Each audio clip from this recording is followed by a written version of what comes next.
വിശുദ്ധ തിരുവചനത്തിലെ പ്രവചനങ്ങളെ പറ്റി യേശുക്രിസ്തുവും തിരുസഭയും എന്ന ഭാഗം പഴയ നിയമ പുതിയ നിയമത്തെ അടിസ്ഥാനപ്പെടുത്തി ഒരുമിച്ച് ദൈവസന്നിധിയിൽ ചിന്തിപ്പാൻ മഹത്വവാനായ ദൈവം നമ്മളെ ബലപ്പെടുത്തട്ടെ. വിശ്വാസയോഗ്യവും സത്യവുമായ സത്യവേദ പുസ്തകത്തിന്റെ ഏടുകൾ വെളിപ്പാട് 22:5-6-7 വാക്യങ്ങളോടുള്ള ബന്ധത്തിൽ അവസാന ചാപ്റ്ററിലേക്ക് വരുമ്പോൾ, ഇതാ ഞാൻ വേഗം വരുന്നു, പ്രമാണിക്കുന്നവൻ ഭാഗ്യവാൻ, പ്രതിഫലത്തിന്റെ കാര്യമെല്ലാം പറയുന്നു. വിശുദ്ധ ബൈബിൾ ഏകദേശം 8,000-ഓളം പ്രോമിസുകൾ ഉള്ളതാ വിശുദ്ധ ബൈബിൾ. 1000-ൽ പരം പ്രവചനങ്ങൾ 31,173 വാക്യങ്ങളിൽ രേഖപ്പെടുത്തിയിട്ടുണ്ട്.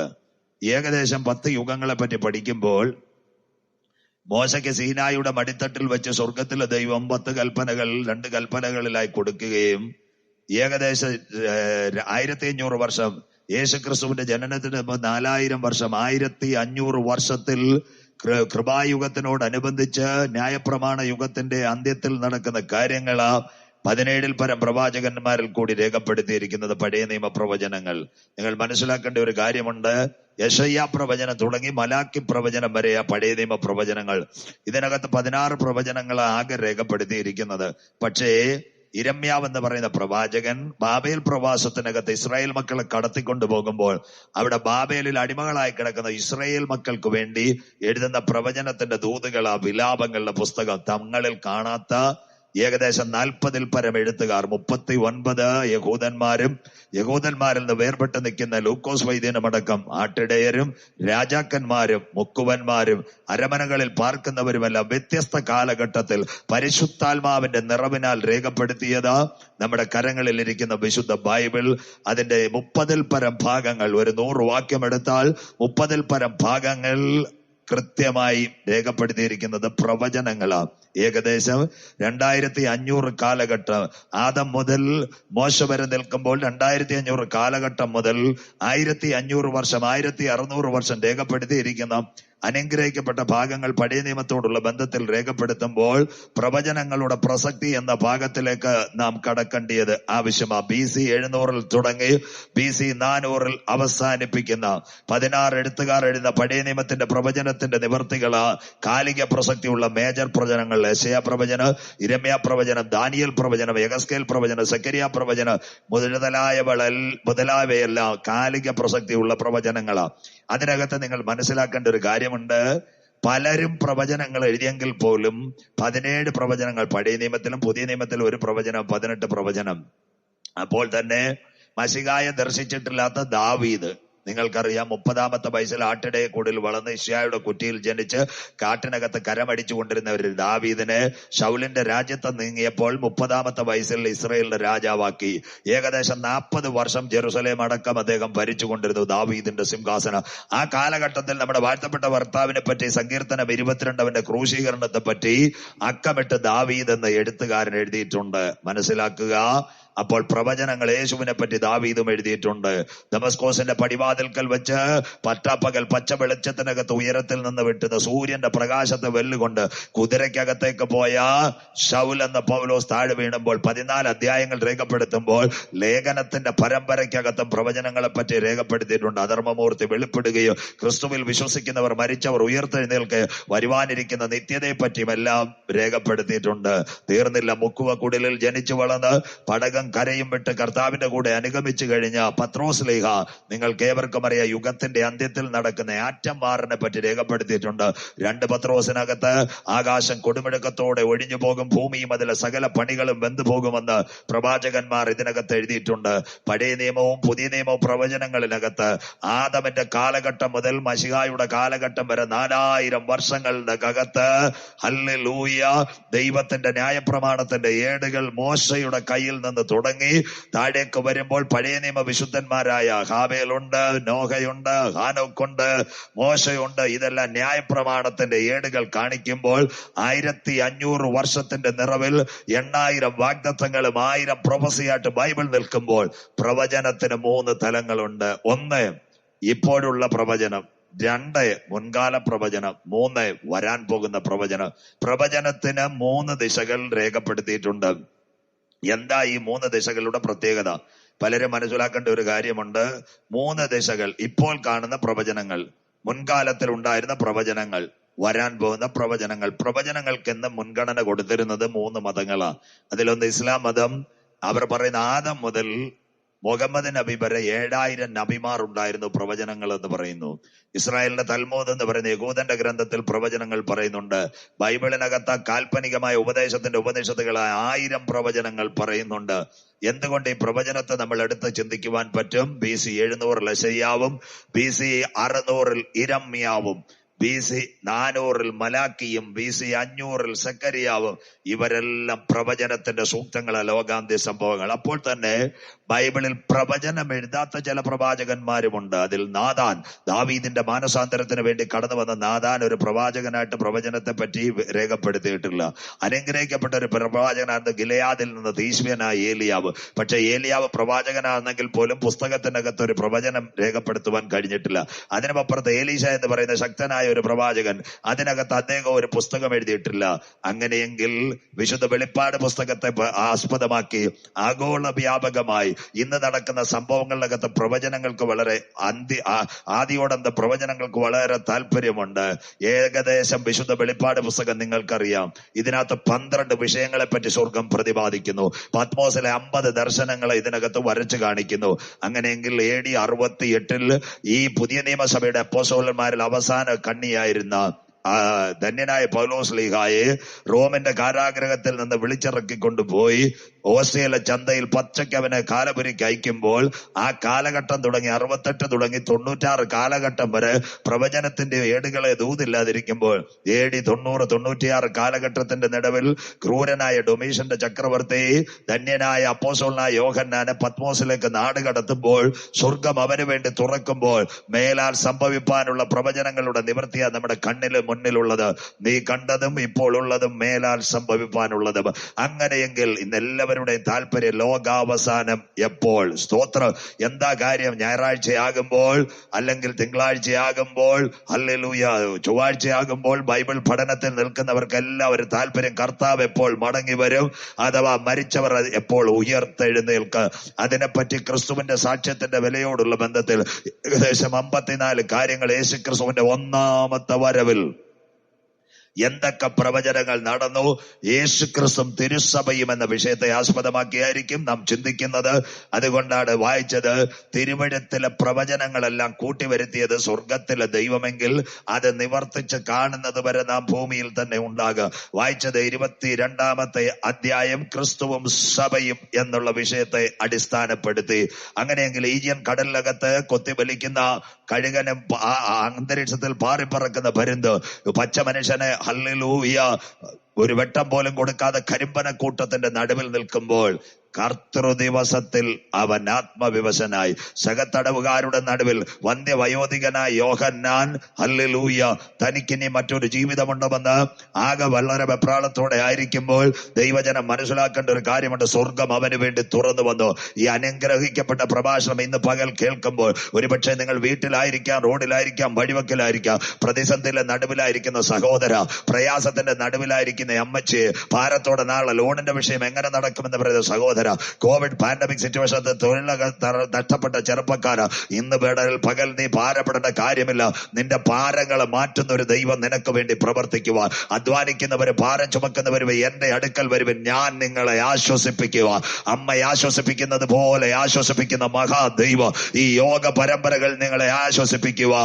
യേശുവിന്റെ രക്തത്താൽ വീണ്ടെടുക്കപ്പെട്ട ദൈവമക്കളെ ചേർക്കുവാൻ, മധ്യാകാശത്തിൽ വരുമെന്ന പ്രത്യാശയുടെ വാക്ക് പുതുക്കുവാൻ 54 പ്രവചനങ്ങളുമായി നമ്മുടെ വാഴ്ത്തപ്പെട്ട കർത്താവായ യേശു ക്രിസ്തു വന്നെങ്കിൽ പ്രവചനങ്ങളുടെ പരമ്പരയുടെ അവസാനത്തിൽ രണ്ടാമതും അവൻ മേഘാരൂഢനായി 10,000 പേർ സുന്ദരനായി മധ്യാകാശത്തിലേക്ക് വെളിപ്പെടുമ്പോൾ വിശുദ്ധ വെളിപ്പാട് പുസ്തകം 22-6-7 വാക്യങ്ങൾ വായിക്കുന്നു. ദൈവത്തിന്റെ അപ്പോസ്തലന്മാരാൽ എഴുതിയ പ്രവചനങ്ങൾ നിറവേറി കാണുന്നത് വരെ സഭ ഇവിടെ നിലനിൽക്കുകയും പ്രവചനത്തിന്റെ പൂർത്തിയിൽ ഇതാ ഞാൻ വേഗം വരുന്നു, ഓരോരുത്തരും അവനവന്റെ പ്രവൃത്തിക്ക് തക്കവണ്ണം പ്രതിഫലം കൊടുപ്പാൻ എന്റെ കയ്യിലുണ്ട്. പത്രോസ് ലീഗ പ്രവചനത്തെ പറ്റി എന്ത് പറയുന്നു?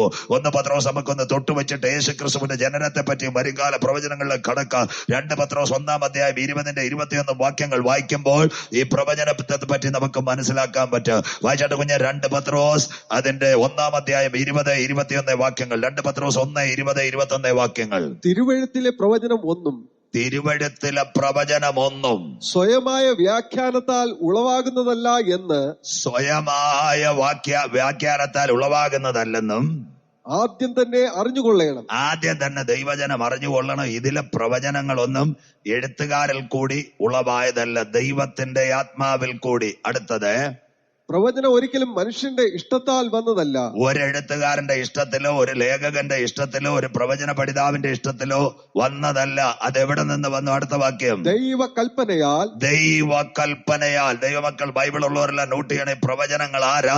ദൈവത്തിന്റെ കൽപ്പനയാ, ദൈവത്തിന്റെ പ്രവചനം. അടുത്ത വാക്യം, മനുഷ്യർ പരിശുദ്ധാത്മ നിയോഗം പ്രാപിച്ചിട്ട്. മനുഷ്യർ പരിശുദ്ധാത്മാവിന്റെ നിയോഗത്താൽ. ഇന്നേക്ക് 4000 കൊല്ലത്തിന് പിറകിൽ നോക്കുമ്പോൾ 2500 വർഷങ്ങൾക്ക് മുമ്പ് BC 2500 യേശുക്രിസ്തുവിന്റെ ജനനത്തിന് മുമ്പ് സീനായിയുടെ മടിത്തട്ടിൽ മോശയെ വിളിച്ചുകൊണ്ട് കൽപ്പനകൾ സ്വർഗം കൊടുക്കുമ്പോൾ പരിശുദ്ധാത്മാവിന്റെ കൽപ്പനയാൽ ഒടുവിലത്തെ പുസ്തകം വിശുദ്ധ വെളിപ്പാട് പുസ്തകം ഹല്ലേലൂയ പത്മോസിനകത്ത് രേഖപ്പെടുത്തുമ്പോൾ 40 എഴുത്തുകാരിൽ കൂടി വന്ന ദിവ്യ ദർശനത്തിന്റെ കാരുണ്യമാ നിങ്ങളിപ്പോൾ കേട്ടുകൊണ്ടിരിക്കുന്ന പ്രവചനങ്ങൾ. അടുത്തത്, പരിശുദ്ധാത്മാവിന്റെ കൽപ്പനയാൽ. അടുത്ത വാക്യം, നിയോഗം പ്രാപിച്ചിട്ട് സംസാരിച്ചതത്രേ. നിയോഗം പ്രാപിച്ചിട്ട്. ആട്ടിടയെ കുടിലിൽ കിടന്ന ആമോസും മീൻ പിടിച്ചുകൊണ്ട് കിടന്ന പത്രോസും ഇസ്രയേലിലെ രാജാവായിരുന്ന ദാവീദും സമാധാന വേളകളിൽ മോശയും ഇവരെല്ലാം മാറി ദൈവസന്നിധിയിൽ നിയോഗത്തിന് വേണ്ടി എഴുതി കൊടുത്തതാം ദൈവിക പ്രവചനങ്ങൾ. അങ്ങനെയെങ്കിൽ ഏറ്റവും കൂടുതൽ പ്രവചനം മശിഹായെ പറ്റിയ പഴയ നിയമത്തിൽ 54 പ്രവചനങ്ങൾ യേശു ക്രിസ്തുവിനെ പറ്റി പറയുന്നുണ്ട്. ബൈബിൾ പഠിക്കുന്ന ബൈബിൾ പഠിതാക്കൾ, അതുപോലെ പ്രവചനത്തിൽ നിലനിൽക്കുന്ന പ്രിയപ്പെട്ടവരെല്ലാം മശിഹായെ പറ്റിയുള്ള പ്രവചനങ്ങളെല്ലാം വ്യക്തമായി രേഖപ്പെടുത്തിയിട്ടുണ്ട്. അതിന്റെ 2 പത്രോസിന്റെ 19-ാമത്തെ വാക്യം, ഉദയ നക്ഷത്രം പോലെ. 2 പത്രോസ് അതിന്റെ 2-ന്റെ 1-ാം അധ്യായം 19-ാമത്തെ വാക്യം എന്ന് വായിച്ചാട്ടെ. 2 പത്രോസ് 2-ന്റെ 1-ാം അധ്യായത്തിന്റെ 19-ാമത്തെ വാക്യം. പ്രവാചക വാക്യവും അധികം സ്ഥിരമായിട്ട് നമുക്കുണ്ട്.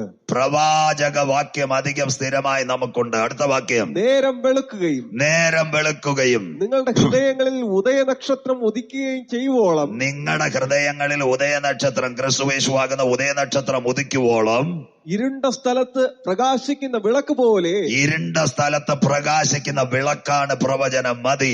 ഇരുണ്ട സ്ഥലത്ത് നിന്ന് പ്രകാശിക്കുന്ന വിളക്ക പ്രവചനം, ഉദയ നക്ഷത്രം. അങ്ങനെയെങ്കിൽ യേശു ക്രിസ്തുവിനെ പറ്റിയുള്ള പ്രവചനങ്ങളെ പറ്റി നമ്മൾക്ക് തുടങ്ങാം. ജനനം മുതൽ മരണം വരെ ബൈബിളിനകത്ത് പറഞ്ഞിട്ടുണ്ടോ? പുതിയ നിയമത്തിലാണോ യേശു ക്രിസ്തുവിനെ പറ്റി പറഞ്ഞിരിക്കുന്നത്? 54 കൂട്ടം കാര്യങ്ങൾ അവന്റെ വരവിന് മുമ്പായി, ഒന്നാമത്തെ വരവിനോടുള്ള ബന്ധത്തിൽ 54 പ്രവചനങ്ങൾ. ഹല്ലേലൂയ. ദാസന്മാരെ പറ്റിയും ഭരണകൂടത്തെ പറ്റിയും എതിർ ക്രിസ്തുവിനെ പറ്റിയും മറ്റുമൊന്നുമല്ല, 54 പ്രവചനങ്ങൾ എന്റെ യേശുവിനെ പറ്റി തിരുവെഴുത്തിനകത്ത് രേഖപ്പെടുത്തിയിട്ടുണ്ട്. അതിലേക്ക് കടക്കാൻ ചില വാക്യങ്ങൾ സമാധാനത്തിൽ വായിക്കുമ്പോൾ, അന്ത്യകാലത്ത് ഇസ്രയേലിന് വേണ്ടി വെളിപ്പെടുന്ന മശിഹായെ പറ്റി വരച്ച് കാണുമ്പോൾ ഈ പ്രവചനം അവസാനിക്കും. വായിക്കാം, യേശു എങ്ങനെ ജനിക്കും, ഉലകത്തിലേക്ക് വരും. ഇന്നേക്ക് യേശു ജനിക്കുന്നതിന് മുമ്പ് 600 വർഷങ്ങൾക്ക് മുമ്പ് ഭക്തനായ യെശയ്യാവ് എഴുതി വെച്ചു, യേശു എങ്ങനെ ജനിക്കും. വായിക്കാം മകനെ, യെശയ്യാ പ്രവചനം 7-ാം അധ്യായം 14-ാമത്തെ വാക്യം. മശിഹായെ കുറിച്ചുള്ള 54 പ്രവചനങ്ങൾ തൊട്ടുവെച്ചുകൊണ്ട് വചനത്തിലേക്ക് കടക്കാം. യെശയ്യാ പ്രവചനം 7-ാം അധ്യായം 14-ാമത്തെ വാക്യം. അതുകൊണ്ട് കർത്താവ് തന്നെ നിങ്ങൾക്ക് ഒരു അടയാളം തരും. കർത്താവ് തന്നെ നിങ്ങൾക്ക് ഒരു അടയാളം തരും. വാഴ്ത്തപ്പെട്ട യേശുവിന്റെ ജനനത്തെ പറ്റി അടുത്ത വാക്യം വായിച്ചാട്ടെ. കന്യക ഗർഭിണിയായി ഒരു മകനെ പ്രസവിക്കും. കന്യക ഗർഭിണിയായി ഒരു മകനെ പ്രസവിക്കും. അടുത്തത്, അവന് ഇമ്മാനുവേൽ എന്ന് പേർ വിളിക്കും. അവൻ ഇമ്മാനുവേൽ എന്ന് പേർ വിളിക്കും. യേശു ജനിക്കുന്നതിന് 600 കൊല്ലം മുമ്പ് ഭക്തനായ യെശയ്യാവ് എഴുതി വെച്ച പ്രവചനമാ. ഇതാ കാലിക പ്രസക്തിയുള്ള ബൈബിളിന്റെ പ്രവചനത്തിന്റെ നിവർത്തി. അടുത്തത്, അവൻ ഇമ്മാനുവേൽ എന്ന് പേർ വിളിക്കും. അടുത്തത്, തള്ളി നന്മ തിരഞ്ഞെടുപ്പാൻ പ്രായമാകും വരെ. കണ്ടോ, തിന്മയെ മാറ്റിക്കൊണ്ട് ഉലകത്തിലേക്ക് രക്ഷയുടെ നന്മയുടെ സന്ദേശവുമായി യേശു കടന്നു വരിക. അപ്പോൾ പ്രവചനത്തിന് പ്രസക്തി ഉണ്ടോ? ഇന്ന് പകൽ ഞങ്ങളെ കേൾക്കുന്ന മാതാക്കളെ, പിതാക്കളെ, യേശു ആരെന്നറിയുന്നില്ല. തിരുവെഴുത്തിന്റെ എഴുത്തുകളിൽ വ്യത്യസ്തമായി നിൽക്കുമ്പോൾ യെശയ്യാവിന്റെ പ്രവചനത്തിനകത്ത് സ്വർഗത്തിലെ ദൈവം ആർക്ക് കൊടുത്തെന്നറിയാമോ? ഹല്ലേലൂയ. BC 7000 വർഷങ്ങൾക്ക് നടുവിലേക്ക് നടക്കുമ്പോൾ, പല കാലഘട്ടത്തിനകത്ത് ജനിക്കുമ്പോൾ സ്വർഗത്തിലെ ദൈവം ഇന്നേക്ക് യേശു ജനിക്കുന്നതിന് 600 ചില്ലുവാനം വർഷങ്ങൾക്ക് മുമ്പ് 700 വർഷങ്ങൾക്ക് പിറകിൽ കൊടുത്തൊരു സംഭവം. കന്യക ഗർഭം ധരിച്ചൊരു മകനെ പ്രസവിക്കുക, അവൻ ഇമ്മാനുവേൽ എന്ന് പേർ വിളിക്കുക. മശിഹായെ പറ്റിയുള്ള പ്രവചനങ്ങൾ ഇത് പഠിക്കാതെ നമുക്ക് വെളിപ്പാടിലോട്ട് പോകാൻ പറ്റത്തില്ല. അവൻ എവിടെ ജനിക്കുക? ആർക്കെങ്കിലും അറിയാമോ യേശു എവിടെ ജനിക്കുമെന്ന്? യേശു ജനിക്കുന്നതിന് മുമ്പിട്ട് ആ പ്രവചനം നിറവേറിക്കഴിഞ്ഞു. എത്ര പ്രവചനങ്ങളാ നിറവേറിക്കൊണ്ടിരിക്കുന്നത്? എവിടെയാ യേശു ജനിക്കുന്നതെന്ന് ബൈബിളിൽ ഉണ്ടോ? പുതിയ നിയമത്തിലല്ല എഴുതിയിരിക്കുന്നത്.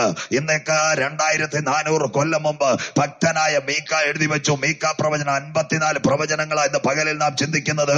യേശുവിന്റെ മടങ്ങിവരവും മശിഹായുടെ ഉയർപ്പിന്റെ പ്രവചനങ്ങൾ, ക്രൂശീകരണം അടക്കമാക്കി ബൈബിളിൽ പറഞ്ഞ പ്രവചനങ്ങൾ. മീക്ക പ്രവചനം 5-ാം അധ്യായം അതിന്റെ 2-ാമത്തെ വാക്യം, നീയോ ബേത്ലഹേം എഫ്രാത്ത്. വായിച്ചാട്ട് ദൈവദാസനെ, നീയോ. മീക്ക പ്രവചനം 5:2. നീയോ ബേത്ലഹേം എഫ്രാത്തേ. അപ്പൊ യേശു ജനിക്കുന്നതിന് മുമ്പിട്ട് ബേത്ലഹേമിൽ ജനിക്കുമെന്ന് കൃത്യമായി രേഖപ്പെടുത്തിയിട്ടുണ്ട്. നീയോ ബേത്ലഹേം എഫ്രാത്തേ. അടുത്തത് ഇസ്രായേൽ. വായിച്ചാട്ടെ, നീ യഹൂദ സഹസ്രങ്ങളിൽ ചെറുതായിരുന്നാലും. ഇസ്രായേൽ ഗോത്രങ്ങളുടെ അകത്ത്, യഹൂദന്റെ കൂട്ടത്തിനകത്ത് നീ ചെറിയൊരു സ്ഥലമാണ് ബേത്ലഹേം. പക്ഷേ അടുത്തത് വായിക്കാം. ഇസ്രായേലിന് അധിപതിയായിരിക്കേണ്ടുന്നവൻ, ഇസ്രായേലിന്റെ രാജാവായി മധ്യാകാശത്തിൽ വന്ന് അവന്റെ വാസസ്ഥലം ജെറുസലേമിൽ കൊടുത്ത് അവൻ രാജാവായി വാഴാൻ പോകുന്ന ദാവീദിന്റെ സിംഹാസനത്തിലേക്ക് പോകുന്നത് എവിടെയായിരിക്കും? വായിക്കാം. എനിക്ക് നിന്നിൽ നിന്ന് ഉത്ഭവിച്ചു വരും.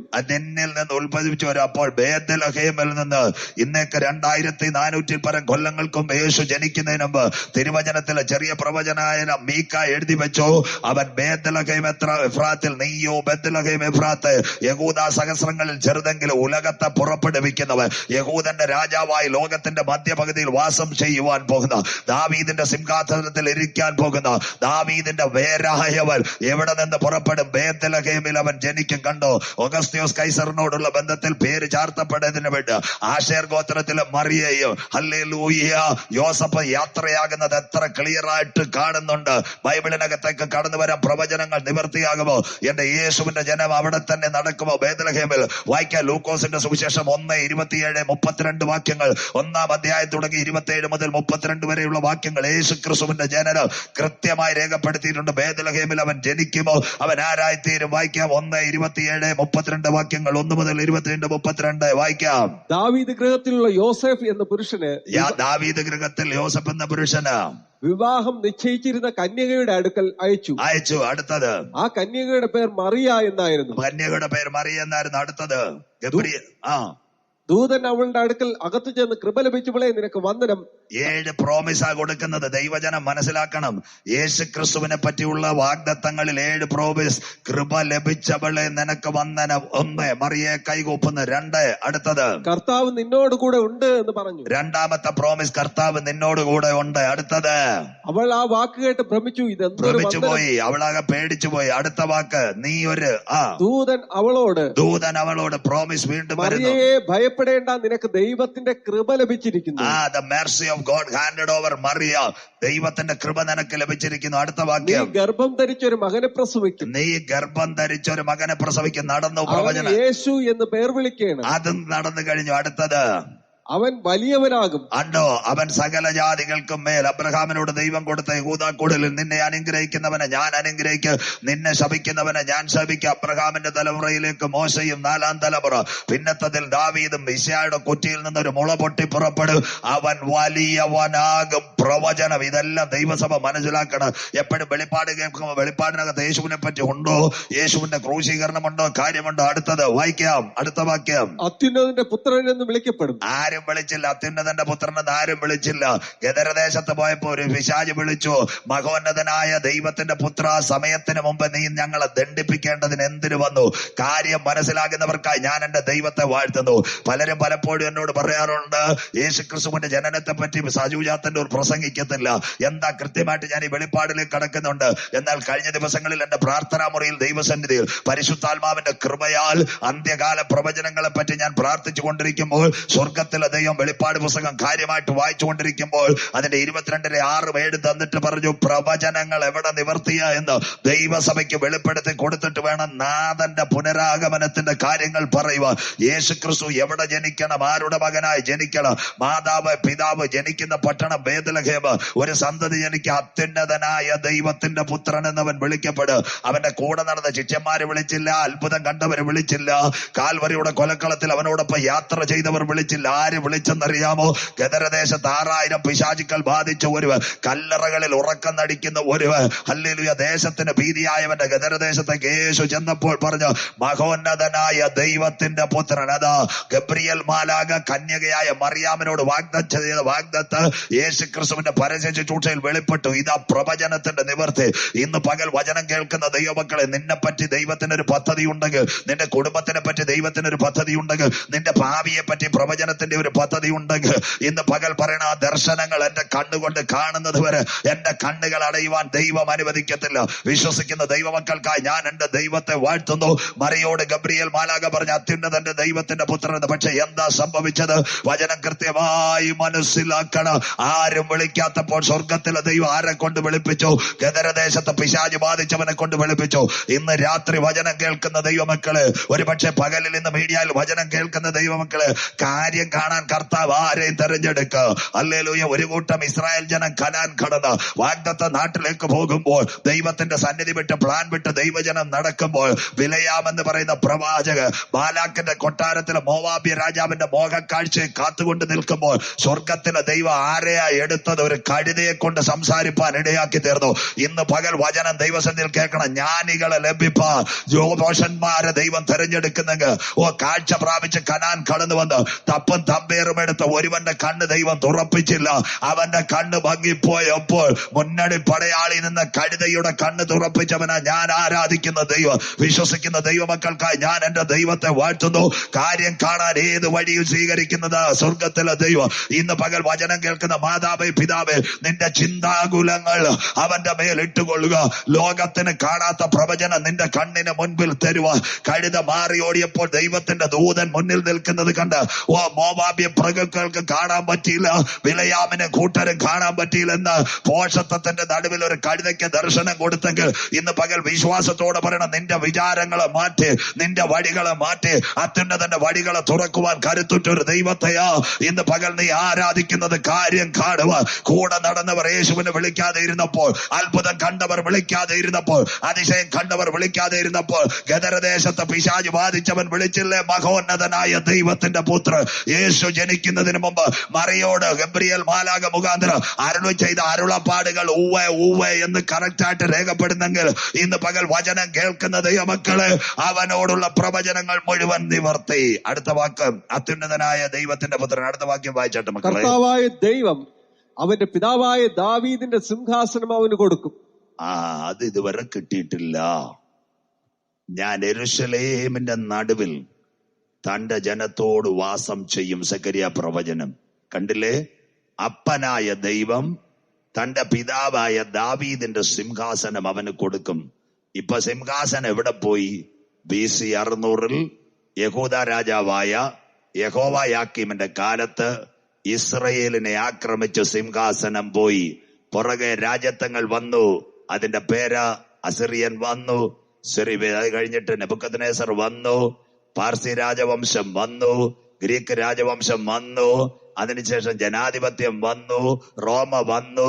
ഏകാധിപത്യം കഴിയുമ്പോൾ അതാ യെശയ്യാവ് പറയുന്നത്, അപ്പനായ ദാവീദിന്റെ സിംഹാസനം. കൃപ ലഭിച്ച മറിയമേ നിനക്ക് വന്ദനം, നീ ഒരു സന്തതിയെ പ്രസവിക്കും, ഇമ്മാനുവേൽ എന്ന് പേർ വിളിക്കും, അവൻ വലിയവനാകും, അവൻ മഹോന്നതനായ പുത്രൻ എന്ന് വിളിക്കപ്പെടും. ഇതെല്ലാം നമ്മുടെ കണ്ണുകൊണ്ട് കണ്ടു. കാണാത്തൊരു പ്രവചനം, അന്ത്യകാല പ്രവചനമാ, മശിഹായെ പറ്റി രേഖപ്പെടുത്തിയിരിക്കുന്ന ഒരു പ്രവചനമാ. ദാവീദിന്റെ സിംഹാസനം അവന് കൊടുക്കും. അങ്ങനെയെങ്കിൽ യേശു ക്രിസ്തുവിന്റെ ജനനത്തെങ്കിൽ അവൻ പ്രസവിച്ചത് എവിടെയെന്ന് അറിയത്തില്ല. ബേത്ലഹേം എഫ്രാത്തിലെ പുൽക്കുടിലിനകത്ത് കിടക്കുമ്പോൾ അന്നത്തെ പട്ടണത്തിന്റെ ഭരണാധികാരിയായിരുന്ന ഹേരോദാവ് എന്താ ചെയ്തത്? ശിശുക്കളെ കൊല്ലുവാൻ കൽപ്പന കൊടുക്കുമ്പോൾ അമ്മയായ മറിയയോടും യോസഫിനോടും കൂടെ മിസ്രയീമിലേക്ക് കടന്നുപോയി. ഏറെ നാൾ മിസ്രയീമിൽ എന്റെ യേശു പാർത്തു.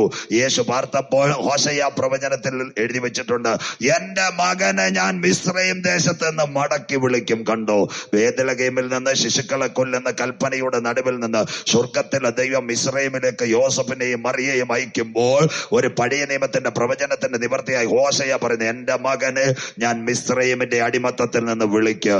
എത്ര ക്ലിയറായി മക്കളെ പ്രവചനങ്ങൾ. അവൻ മടങ്ങി വരുന്നു. മടങ്ങി വന്നിട്ട് എന്താ അവൻ ചെയ്യുന്നത്?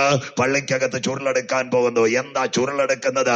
എഴുതിയിട്ടുണ്ട്, ഇന്നേക്ക് 2700 കൊല്ലങ്ങൾക്ക് മുമ്പ് യേശു പള്ളിയിൽ പ്രസംഗിക്കുമെന്ന്. യേശു പ്രസംഗിക്കുന്നതിന് മുമ്പ് 700 കൊല്ലങ്ങൾക്ക് മുമ്പ് പ്രവചനം എഴുതി വെച്ചു. വായിക്കാം യെശയ്യാ പ്രവചനം 61 അധ്യായം അതിന്റെ 1 വാക്യം. യേശു ജനിക്കുന്നതിന് മുമ്പ് പ്രവചനം എഴുതി വെച്ചു. യെശയ്യാ പ്രവചനം 61 1 വാക്യം. എളിയവരോട് വായിച്ചാട്ട് പാസ്റ്ററേ, എളിയവരോട് സദ്വർത്തമാനം ഘോഷിപ്പാൻ, എളിയവരോട് സദ്വർത്തമാനം ഘോഷിപ്പാൻ യഹോവ എന്നെ അഭിഷേകം ചെയ്തിരിക്കുന്നു. യഹോവ എന്നെ അഭിഷേകം ചെയ്തിരിക്കുന്നു. ഈ അഭിഷേകം എവിടെ തുടങ്ങി? ആർക്കും ഈ വചനത്തിന്റെ ഗ്രാഹ്യം അറിയത്തില്ല. അബിയാക്കൂറിൽ ഒരു പുരോഹിതൻ ഉണ്ടായിരുന്നു. അവന്റെ പേരാ സെക്കരിയാവ്. സെക്കരിയാവിന്റെ ഭാര്യയുടെ പേരാ എലിസബത്ത്. അത് മറിയയുടെ ചാർച്ചക്കാരിയാണെന്ന് പറഞ്ഞു. ആ മറിയയുടെ ചാർച്ചക്കാരി സെക്കരിയാ പ്രവാചകൻ എലിസബത്തിന്റെ കൂടെ പള്ളിയിൽ പോയി. അന്ന് യെരൂശലേമിന്റെ ആരാധനയ്ക്ക് ഒരു പ്രത്യേകതയുണ്ട്. ഈ പുരോഹിതന്മാരുണ്ട് യഹൂദന്റെ ഗോത്രത്തിനകത്ത്. അബിയാക്കൂറിൽ നിന്നുള്ള പുരോഹിതൻ ആരാ? സെക്കരിയാവ്.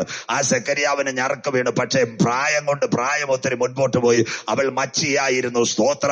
മച്ചിയായ എലിസബത്തിന് മക്കളില്ലാതിരുന്നപ്പോൾ അൾത്താരയ്ക്കകത്ത് മദ്ബഹ, പഴയ നിയമത്തിന്റെ ആരാധന കിരുബുകളെ കൊണ്ട് മറച്ചിരുന്ന യെരൂശലേം ദൈവാലയത്തിന്റെ മദ്ബഹയ്ക്കകത്ത് സെക്കരിയാവിന്റെ പ്രവാചകൻ സെക്കരിയ പുരോഹിതൻ മുട്ടുമടക്കി ദൈവത്തോട് നിലവിളിച്ച്, കർത്താവേ, എനിക്ക് തലമുറകളില്ല. അപ്പോൾ ദൈവത്തിന്റെ ദാസൻ ഇറങ്ങി വന്ന് അവനവരോട് ദൂത് കൊടുത്തു. ആ ദൂത് കൊടുത്തത് എന്താ? സെക്കരിയാവേ, നിന്റെ ഭാര്യ എലിസബത്ത് ഗർഭം ധരിച്ച ഒരു മകനെ പ്രസവിക്കും. അവന് യോഹന്നാൻ എന്ന് പേരിടണം. എത്ര കാലമായി ഇന്ന് പകൽ വചനം കേൾക്കുന്നവർ നല്ല രീതിയിൽ ഉറപ്പോടെ വചനം കൈകാര്യം ചെയ്യണം. എന്താ കാര്യം? അബിയാക്കൂറിലുള്ള സെക്കരിയാവും എലിസബത്തിനും വേണ്ടി ഹല്ലേലൂയ സ്വർഗത്തിലെ ദൈവം ഹല്ലേലൂയ ഒരു തലമുറയെ കൊടുക്കുന്നു. യോഹന്നാൻ ആരാ? യേശുവിനെ യോർദാനിലെ കലക്കവെള്ളത്തിൽ സ്നാനപ്പെടുത്തുന്നത് പത്രോസാന്നോ പൗലോസാന്നോ? അല്ല, യേശുവിന്റെ അമ്മ മറിയ. മറിയയുടെ ഉദരത്തിൽ ഒരു സന്തതിയുണ്ട്. ആരാ? കന്യക ഗർഭം ധരിച്ച ഒരു മകനെ പ്രസവിക്കും. പരിശുദ്ധാത്മാവ് നിന്റെ മേൽ നിഴലിടും. ആ മറിയയും എലിസബത്തും തമ്മിൽ ചാർച്ചക്കാരിയ. വചനം നിങ്ങൾ മനസ്സിലാക്കണം. ക്ലിയർ കട്ടിങ് വചനോ പ്രവചനം. അങ്ങനെ ഇരിക്കുമ്പോൾ മറിയ എലിസബത്തിനെ കാണുമ്പോൾ വന്ദനം ചൊല്ലുന്നു. വന്ദനം ചൊല്ലുമ്പോൾ മറിയയുടെ കരം എലിസബത്തിന്റെ കൊടുക്കുമ്പോൾ പിള്ള അഭിഷേകത്താൽ തുള്ളി. അങ്ങനെയെങ്കിൽ മറിയയുടെ ഉദരത്തിനകത്ത് വളർന്ന സന്തതി താഴത്തെന്നല്ല, അവൻ ഉയരത്തിൽ നിന്ന് പരിശുദ്ധാത്മാവിനാൽ നിറയപ്പെട്ട സന്തതി. ആ കൃപ കൊണ്ട് യോഹന്നാനെ, നിന്നാൽ എനിക്ക് സ്നാനം ആവശ്യം. അന്ത്യകാലത്തിന്റെ പ്രവചനം ഈ പകലിൽ പ്രസംഗിക്കുന്നെങ്കിൽ ദൈവജനം മനസ്സിലാക്കണം. സ്നാപക യോഹന്നാന്റെ കൈക്കീഴിൽ യേശു സ്നാനമേറ്റു. നിങ്ങൾ മനസ്സിലാക്കണം, പള്ളിയിലെ അച്ഛന്റെ മകൻ അടുത്ത കൊച്ചച്ഛനായിട്ടോ കപ്പ്യാരായിട്ടോ മാറിയില്ല. കൃപ ലഭിച്ച എലിസബത്തിനും സെക്കരിയാവിനും സെക്കരിയ പുരോഹിതനും പിന്നത്തതിൽ ലഭിച്ച പൈതൽ പള്ളിയിൽ അച്ഛനായിട്ട് മാറിയില്ല. എന്റെ യേശുവിനെ യോർദാനിലെ കലക്കവെള്ളത്തിൽ മുങ്ങുവാൻ കൃപ ലഭിച്ചു. ഇന്ന് പകൽ ഈ പ്ലാറ്റ്ഫോമിനകത്തേക്ക് അബിയാക്കൂറിൽ നിന്നുള്ള പുരോഹിതനായ സെക്കരിയാവിനെ എലിസബത്തിനെ ഒന്ന് വിളിച്ചുകൊണ്ടുവരണം. എന്നിട്ട് ചോദിക്കണം, അയ്യോ സെക്കരിയാവച്ച അല്ലെങ്കിൽ എലിസബത്ത് കൊച്ചമ്മേ, നിങ്ങൾക്കൊരു കുഞ്ഞിനെ കിട്ടാൻ അല്പ താമസിച്ചു പോയി, വല്ല ദുഃഖവുമുണ്ടോ? അവര് പറയുന്ന ഒരു കാര്യമുണ്ട്, അയ്യോ ഞങ്ങൾക്ക് യാതൊരു ദുഃഖവുമില്ല. ഞങ്ങൾക്ക് ദുഃഖമില്ലാത്ത കാര്യം എന്താണെന്നറിയാമോ? ഹല്ലേലൂയ. കാര്യം എന്താണെന്ന് പറയാമോ? വാഴ്ത്തപ്പെട്ട കർത്താവായ യേശു ക്രിസ്തുവിനെ യോർദാനിലെ കലക്കവെള്ളത്തിൽ ഞങ്ങളുടെ പൈതലിനാൽ സ്നാനമേൽക്കാൻ കൃപ ലഭിച്ചെങ്കിൽ ഇന്ന് പകൽ ശന്തര ദിഗജാന ബൗഡാര കത്തുനെ ഘടാന്തരാദിയ പർവ്വതങ്ങൾ നിന്റെ മുൻപിൽ മാറി സിസ്റ്റർ, കുന്നുകൾ നിന്റെ മുമ്പിൽ നീങ്ങിപ്പോകും. എന്നാൽ നിന്നെ വിളിച്ച് കൊണ്ടുവന്ന് നിന്റെ ഭവനത്തിനകത്തുനിന്ന് പുറത്തിറങ്ങി കൊണ്ടുവന്ന മഹാദൈവത്തിന്റെ വാക്ക് മാറത്തില്ല. എത്ര പേർ ഇന്ന് പകൽ കരമുയർത്തി ദൈവത്തെ സ്തുതിക്കും? ഹല്ലേലൂയ. സെക്കരിയാവിന്റെ എലിസബത്തിന്റെ മച്ചി എന്ന് തള്ളപ്പെട്ട ആരാധനയ്ക്കകത്ത്, ഓ ഹല്ലേലൂയ, ഒരു ആരാധനയ്ക്ക് നിൽക്കുന്ന നിൽക്കുന്ന പുരോഹിതന്റെ ഭാര്യയെ വിമർശിക്കുവാൻ ഒരു പള്ളിക്കൂട്ടം മുഴുവനായി എഴുന്നേറ്റ് നിന്നപ്പോൾ ആരാധനയുടെ നടുവിൽ ഹല്ലേലൂയ അൾത്താരയുടെ നടുവിൽ ദൈവ സാന്നിധ്യം ഇറങ്ങിയപ്പോൾ ദൂതൻ സെക്കര്യാവിന് വേണ്ടി വെളിപ്പെട്ടെങ്കിൽ ഈ അന്ത്യകാലത്തിന്റെ പ്രഭാഷണം ഇന്ന് പകൽ കേൾക്കുമ്പോൾ നിന്റെ കരയുന്ന വിഷയത്തിനകത്ത്, നിന്റെ കണ്ണുനീരിന്റെ വിഷയത്തിനകത്ത് നിനക്ക് വേണ്ടി അത്ഭുതത്തിന്റെ മറുപടി തരുവാൻ അട്ടക രഗത ബൗഡ രീക ശബ്ദ രാജ നാളുകളായി കുഞ്ഞുങ്ങൾക്ക് വേണ്ടി പ്രാർത്ഥിക്കുന്ന കുഞ്ഞുങ്ങളോട് ഇന്ന് പകൽക്കാലം ഒരു ദൂതാത്മാവിൽ ഞാൻ വിളിച്ചു പറയുക. നീ അമേരിക്കയിലാകട്ടെ, ദുബായിലാകട്ടെ, ഹല്ലേലൂയ, നീ കേരളത്തിലാകട്ടെ, നീ നോർത്ത് ഇന്ത്യയിലാകട്ടെ, ഒരുപക്ഷെ ആശുപത്രികൾ നിന്റെ മുൻപിൽ തള്ളിയേക്ക, നിന്റെ കൂടെ ആരാധിക്കുന്നവർ നിനക്കെതിരെ കുറ്റം പറഞ്ഞേക്ക, സഹോദരി നിന്നെ മച്ചി എന്ന് വിളിച്ച് ഒറ്റപ്പെടുത്തിയേക്ക. എന്നാൽ ഇന്ന് പകൽ വിശ്വാസത്തോടെ കരമുയർത്തി പറയണ, കത്തി തൊടാതെ സർജറി ചെയ്യുവാൻ കരുത്തുറ്റ ഒരു ദൈവത്തിന്റെ കരം ആരാധനയ്ക്കകത്ത് ഇറങ്ങി വന്നിട്ടുണ്ട്. Something is happened in this morning. We are praying in LSC Parashumakkal. ഞങ്ങൾ പരശുമയ്ക്കലിൽ ഈ സന്ദേശം പകർത്തപ്പെടുമ്പോൾ, ഇത് മീഡിയയിൽ കൂടി പ്രചരിക്കുമ്പോൾ, അഗ്നിജ്വാലകളെ പൊട്ടിക്കുന്ന ദൈവത്തിന്റെ വചനം, മാൻപേടകളെ പ്രസവിക്കുമാറാക്കുന്ന ദൈവത്തിന്റെ വചനം, പെരുവെള്ളത്തിന് മീതെ മുടങ്ങുന്ന യഹോവയുടെ ശബ്ദം, കാദേശിന്റെ മരുഭൂമിനെ നടുക്കുന്ന ശബ്ദത്തിന്റെ ശംഖോല് ഈ പ്രക്ഷേപണം ചെല്ലുന്ന സ്ഥാനത്ത് ചില കണ്ണുകൾ ഇന്ന് പകൽക്കാലം തുറക്കട്ടെ, ചില അടഞ്ഞ ഗർഭപാത്രങ്ങൾ തുറക്കട്ടെ, ചില കുട്ടികളില്ലാത്ത കുടുംബങ്ങളിലേക്ക് 2022 ഒരു അത്ഭുതത്തിന്റെ കരം ചലിക്കുക. ഈ അന്ത്യകാലത്തെ ദൂതിനകത്ത് പരിശുദ്ധാത്മാവിന്റെ കൃപ വെളിപ്പെടട്ടെ. Something is happened in this afternoon. The miracle power of Jesus holy spirit. ഇന്ന് പകൽ പരിശുദ്ധാത്മാവിന്റെ കൃപ ഇറങ്ങി വരട്ടെ. ദൈവാലയത്തിനകത്ത് സെക്കര്യാവിന്റെ എലിസബത്തിന്റെ ജീവിതത്തിനകത്ത് അഗ്നിജ്വാലയ്ക്കൊത്ത കണ്ണുള്ളവന്റെ കൃപ ഇറങ്ങി വന്നെങ്കിൽ ഇന്ന് പകൽക്കാലം വിശ്വസിക്കുന്ന ദൈവമക്കള് അഭിഷേകത്തിന്റെ കൃപ നിന്നിൽ വെളിപ്പെടുമ്പോൾ അടിമ മുഖങ്ങൾ മാറുക, നിന്നെ നിന്ദിച്ചവരുടെ നടുവിൽ നിന്നെ ഉയർത്തുക, നിന്റെ ശത്രുക്കളുടെ നടുവിൽ നിന്നെ മാനിക്കുക. ആരൊക്കെ പരാജയം പറഞ്ഞ അവന്റെ നടുവിൽ എലിസബത്ത് അമ്മാമ യോഹന്നാനെ എടുത്തോണ്ട് നടന്നതുപോലെ ഇന്ന് പകൽ കരമുയർത്തി പ്രാർത്ഥിക്കുമെങ്കിൽ നിന്റെ ജീവിതത്തിൽ ഒരു വിടുതൽ തരുക ഞങ്ങൾ ഉയർത്തുന്ന വയോജനത്തിന് കഴിയോ. പർവ്വതങ്ങൾ നിന്റെ മുൻപിൽ മാറട്ടെ ബ്രദർ, സിസ്റ്റർ, കുന്നുകൾ നിന്റെ മുൻപിൽ നീങ്ങി പോകട്ടെ. എന്നാൽ ഈ അന്ത്യകാലത്ത് സകല ജഡത്തിന്മേലും ആത്മാവിനെ പകരാമെന്ന് പറഞ്ഞ പകർച്ചയുടെ നിവർത്തിയുടെ പല്ലവി ഇന്ന് പകൽ നിന്റെ കുടുംബത്തിലേക്ക് ഇറങ്ങി വരട്ടെ. യേശുവിന്റെ അടിപ്പിണറിന്റെ ശക്തി നിന്റെ മേൽ വ്യാപരിക്കുന്ന രാത്രിയാ. ഇന്ന് പകൽ അത് വ്യാപരിച്ചു കൊണ്ടിരിക്കുക. എഴുന്നേറ്റ് പ്രകാശിക്കുക. നീ കർത്താവിന് വേണ്ടി മുട്ടുമടക്ക്, ദൈവത്തെ ആരാധിക്കുക, അന്യഭാഷയിൽ ദൈവത്തെ സ്തുതിക്കുക. കെട്ടുകളെ അടിക്കുന്ന, ബന്ധനങ്ങളെ തകർക്കുന്ന, കോരുകളെ മാറ്റുന്ന കൃപ നിന്റെ ഭവനത്തിനകത്ത് ഈ കോവിഡിനകത്ത് ഇറക്കി തരുക. നിന്റെ ഗർഭപാത്രത്തെ തുറക്കുക, നിന്റെ ശരീരത്തിന്റെ രക്തത്തെ മാറ്റുക, നിന്നെ അപമാനിച്ചവരുടെ നടുവിൽ നിന്നെ ഉയർത്തുക. കരുത്തുറ്റ ദൈവത്തിന്റെ കരം നിനക്ക് വേണ്ടി പ്രവർത്തിക്കുന്നത് രാത്രിയാം. എത്ര പേർക്ക് ആത്മാവിൽ കാര്യം മനസ്സിലാകുന്നു? വിശ്വാസത്തോടെ ഇന്ന് പകൽ ദൂത് ഏറ്റെടുത്താട്ടെ. ഒരുപക്ഷെ മീഡിയയിൽ പ്രക്ഷേപണം രാത്രിയിൽ അമേരിക്കയിലോ ഗൾഫ് രാജ്യങ്ങളിലോ എത്തുമ്പോൾ സന്തതി തരമ്പുറകൾക്ക് വേണ്ടി ഭാരപ്പെട്ട് ദൈവസന്നിധിയിൽ മുട്ടുമടക്കുന്ന സഹോദര സഹോദരി, നീ കരമുയർത്തുമ്പോൾ നിനക്ക് വേണ്ടി അഗ്നിജ്വാലയ്ക്കൊത്ത കണ്ണുള്ളവൻ. ഇസ്രായേലിന്റെ ദേവാലയത്തിനകത്തിൽ കെരൂബുകളെ കൊണ്ട് കുത്തിമറച്ച് മത്പകായ്ക്കകത്ത് ധൂപത്തിന്റെ വർഗമെടുത്ത് സെക്കര്യാവ് വീശുമ്പോൾ എലിസബത്തിന്റെ ഉള്ളത്തെ തുറക്കുവാൻ ഒരു കരമിറങ്ങി വന്നെങ്കിൽ വിശ്വസിച്ചാൽ നീ ദൈവത്തിന്റെ മഹത്വം കാണും. വിശ്വസിക്കുന്ന ദൈവമക്കൾക്കായി ഞാൻ എന്റെ ദൈവത്തെ വാഴ്ത്തുന്നു. യഹോവയ്ക്ക് കഴിയാത്ത വല്ല കാര്യവുമുണ്ടോ? മഹാദൈവത്തിന്റെ കരം നിനക്ക് വേണ്ടി ചലിക്കുന്ന പകല തീർന്നില്ല. യെശയ്യാപ്രവചനം 61:1 എന്റെ യേശു പള്ളിയിൽ പോയി പറയും. വായിച്ചാട്ടെ മക്കളെ, യെശയ്യാപ്രവചനം 61 1 വാക്യം. എളിയവരോട് സദ്വർത്താനം. വായിച്ചാട്ടെ. എളിയവരോട് സദ്വർത്തമാനം ഘോഷിപ്പാൻ, എളിയവരോട് സദ്വർത്തമാനം ഘോഷിപ്പാൻ യഹോവ എന്നെ അഭിഷേകം ചെയ്തിരിക്കുന്നു. യഹോവ എന്നെ അഭിഷേകം ചെയ്തിരിക്കുന്നു. യേശു ജനിക്കുന്നതിന് മുമ്പ് 600 പര സംവത്സരങ്ങൾക്ക് പിറകിലായി യെശയ്യാവെന്ന് പറയുന്ന എഴുത്തുകാരനായിട്ട് എഴുതിയിരിക്കുക, എന്റെ യേശുനാഥൻ ആലയത്തിൽ ചെന്ന് ചുരുൾ നിവർത്തി എളിയവരോട് സദ്വർത്തമാനം പറയാൻ അവനെ പരിശുദ്ധാത്മാവ് ബലപ്പെടുത്ത്. ബൈബിളിനകത്തുണ്ടോ? മശിഹായെ പറ്റിയുള്ള 54 പ്രവചനങ്ങൾ നിറവേറിക്കൊണ്ടിരിക്കുക. ഈ വചന പഠനത്തിനകത്ത് യേശുവിനെ രക്ഷിതാവായി സ്വീകരിക്കുന്ന ദൈവമക്കള് വിടുതലിന്റെ കാറ്റ് നിനക്ക് വേണ്ടി അടിച്ചുകൊണ്ടിരിക്കുക. രേഖപ്പെടുത്തിയിരിക്കുന്നു. അടുത്ത വാക്യം ലൂക്കോസ് 2:47. യെശയ്യാ പ്രവചനം 61 പറഞ്ഞതിന്റെ നിവൃത്തി. ഹല്ലേലൂയ. ചർച്ചിനകത്തേക്ക് ചെല്ലുന്ന യേശു യോഹന്നാൻ കൂടെ ഉണ്ടെങ്കിൽ പോലും, പിന്നത്തതിൽ നിൽക്കുന്നെങ്കിൽ പോലും മനസ്സിലാക്കേണ്ട ഒരു കാര്യമുണ്ട്. ഒരു ചുരുൾ നിവർത്തി വായിക്കുന്നു. വായിച്ചാട്ട് മോനെ, ലൂക്കോസിന്റെ സുവിശേഷം 2-ാം അധ്യായം അതിന്റെ 47-ാം വാക്യം. യെശയ്യാവിന്റെ പ്രവചനം നിവർത്തിയായി യേശു പള്ളിയിൽ പോയി പരീശന്മാരോട് കൂടെ ഇരുന്നു. യെശയ്യാ പ്രവചനത്തിന്റെ ചുരുൾ നിവർത്തി വായിക്കുന്നു. വായിക്കാം. ലൂക്കോസിന്റെ സുവിശേഷം 2-ാം അധ്യായം അതിന്റെ 47-ാമത്തെ വാക്യം. വായിച്ചാട്ടെ. അവന്റെ വാക്ക് കേട്ടവർക്കെല്ലാം അവന്റെ വിവേകത്തിലും ഉത്തരങ്ങളിലും വിസ്മയം തോന്നി. യേശുവിന്റെ വാക്ക് കേട്ടവർക്കെല്ലാം, പള്ളി പ്രമാണിമാർക്കും പരീശന്മാർക്കും, ഇതാ പ്രവചനം 54 പ്രവചനം മശിഹായെ പറ്റിയുള്ള 54 പ്രവചനങ്ങളിൽ യെശയ്യാവിൽ രേഖപ്പെടുത്തി എളിയവരോട് സത്വർത്തമാനം അറിയിക്കുവാൻ ദൈവത്തിന്റെ പരിശുദ്ധാത്മാവ് എന്നെ ബലപ്പെടുത്തിയെങ്കിൽ ഹല്ലേലൂയ. ആലയത്തിനകത്ത് പോയി വാക്ക് പറയുമ്പോൾ അവന്റെ വിവേകമോർത്ത് ദൈവജനം എന്തു ചെയ്തു? ഒന്നുകൂടെ വായിച്ചാട്ടെ. ലൂക്കോസ് 2:47 വാക്യം. അടുത്തത് ലൂക്കോസിന്റെ സുവിശേഷം 2:47. ചർച്ചിനകത്തേക്ക് അവനെ കണ്ടിട്ട് അവർ അതിശയിച്ചു. അവനെ കണ്ടവർ അതിശയിച്ചു. യേശുവിനെ കണ്ടിട്ട്. അടുത്ത വാക്യം. അമ്മ അവനോട്, മകനെ ഞങ്ങളോട് ഇങ്ങനെ ചെയ്തതെന്ത്? കണ്ടില്ലയോ? പള്ളിയിൽ നിന്ന് പോയ മോനെ പിന്നെ കാണുന്നില്ല. കണ്ടില്ലേ? അതാ പറയുന്നത്, എളിയവരോട് സത്വർത്തമാനം അറിയിക്കുവാൻ ദൈവത്തിന്റെ ആത്മാവെന്നെ അഭിഷേകം ചെയ്തു. എത്ര പ്രവചനങ്ങൾ നിങ്ങൾ കേട്ടു മശിഹായെ പറ്റി. കണ്ടില്ലയോ? അവൻ ദാവീദിന്റെ സന്തതിയായി ജനിച്ചു വരും. അത്യുന്നതനായ ദൈവത്തിന്റെ പുത്രൻ എന്ന് വിളിക്ക്. ഇമ്മാനുവേൽ എന്ന് പേർ വിളിക്ക്. അവൻ മിസ്രയീമിലേക്ക് പോക്. ഹോശയ എഴുതി വെച്ച്, എന്റെ പുത്രനെ എന്നിലേക്ക് മടക്കി കൊണ്ടുവരണം. തീർന്നില്ല. വീണ്ടും 61 എളിയവരോട് സദ്വർത്തമാനം കൊടുക്കുവാൻ ദൈവത്തിന്റെ അഭിഷേകം അവന്റെ മേലുണ്ട്. ആലയത്തിനകത്ത് യെശയ്യാ പ്രവാചകന്റെ ചുരുളെടുത്ത് പ്രവചന പ്രകാരം അവൻ വായിച്ചു. ഊവേ ഊവേ ഊവേ. യേശുവിനെ പറ്റിയുള്ള പ്രവചനങ്ങൾ ഊവേ ഊവേ എങ്കിൽ അവൻ പിന്നത്തതിൽ മടങ്ങി വരുന്നതിന് നിവൃത്തിയായി പ്രവചനങ്ങൾ നടക്കും. തീർന്നില്ല. യഹൂദനോടുള്ള പഠനത്തിൽ 7 പെരുന്നാളുകളുണ്ട്. ആദ്യബലക്കറ്റയുടെ പെരുന്നാൾ, പെസഹ പെരുന്നാൾ, പെന്തിക്കോസ് പെരുന്നാൾ, കൂടാര പെരുന്നാൾ, പാപപരിഹാര പെരുന്നാൾ, ഓശാന പെരുന്നാൾ. അങ്ങനെയെങ്കിൽ എന്റെ യേശു ഓശാന പെരുന്നാളിൽ എങ്ങനെ ആലയത്തിലേക്ക് വന്നു? യെരുശലേം ദൈവാലയത്തിനകത്ത് യേശു എങ്ങനെ വന്നു?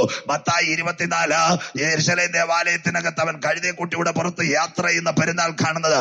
എന്നാൽ മത്തായി സുവിശേഷം എഴുതുന്നതിന് മുമ്പ്, ഇന്നേക്ക് 2480 കൊല്ലം മുമ്പ് സെക്കരിയാവ് എഴുതി വെച്ചു, യേശു എങ്ങനെ കഴുതയുടെ പുറത്ത് എങ്ങനെ ആലയത്തിൽ വരുമെന്ന് എഴുതി വെച്ചു. ബൈബിളിനകത്തുണ്ടോ? വായിക്കാം ദൈവദാസനെ. സെക്കരിയാ പ്രവചനം 9:9 പ്രവചനങ്ങളുടെ നിവർത്തി.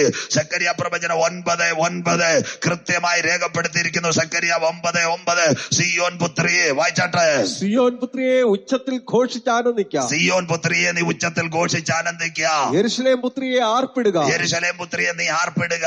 ഇതാ നിന്റെ രാജാവ് നിന്റെ അടുക്കൽ വരുന്നു. സിയോനിന്റെ രാജാവ്, നിന്റെ രാജാവ് കഴുതയുടെ പുറത്ത്. വായിക്കാം, വായിച്ചാട്ടെ. അവൻ നീതിമാനും ജയശാലിയുമായി ജയശാലിയുമായി താഴ്മയുള്ളവനുമായി കഴുതപ്പുറത്തും പെൺകഴുതയുടെ കുട്ടിയായ ചെറുകഴുതപ്പുറത്തും കയറി വരുന്നു. എത്ര ക്ലിയർ ഇത് റിവേഴ്സ് ചെയ്യുമ്പോൾ ഞാൻ വായിപ്പിക്കുന്നില്ല. ദൈവത്തിന്റെ ദാസനെ കൊണ്ട് യേശു ഒലിവുമലയുടെ താഴ്വാരം ബേത്പകയ്ക്കും ബദാനിക്കും ഇടയിലെത്തിയപ്പോൾ ശിഷ്യന്മാരോട് കൽപ്പിച്ചു, കുഞ്ഞുങ്ങളെ എതിരെയുള്ള ഗ്രാമത്തിൽ പോയി ആരാലും ബന്ധിക്കപ്പെട്ട് കിടക്കുന്ന കഴുതയും കുട്ടി അഴിച്ചു കൊണ്ടുവരണം. ആരെങ്കിലും ചോദിച്ചാൽ എന്റെ യേശുവിന് ഇത് ആവശ്യമുണ്ട്. യേശു ജനിക്കുന്നതിന് മുമ്പ് സെക്കരിയാവിൽ കൂടി എഴുതി വെച്ച പ്രവചനത്തിന്റെ നിവർത്തി.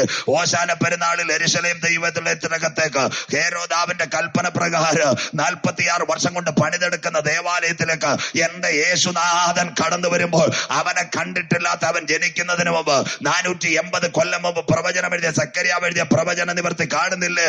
സിയോൻ പുത്രിയെ നീ ഉച്ചത്തിൽ ഘോഷിച്ചാനന്ദിക്കുക. യെരുശലേം പുത്രിയെ നീ ആർപ്പിടുക. സിയോനിന്റെ രാജാവ് ജയശാലിയായി പെൺകഴുതയുടെ പുറത്ത് വാഹനമേറി പട്ടണത്തെ ഇളക്കിക്കൊണ്ട് അവൻ വരുമെങ്കിൽ, യേശുവിന്റെ പ്രവചനങ്ങളെല്ലാം നിവർത്തിയായെങ്കിൽ താമസം വിന അവൻ കാത്തിരിക്കുന്ന തന്റെ സഭയെ ചേർക്കുക. എന്റെ യേശു മധ്യാകാശത്തിൽ വരാറാ.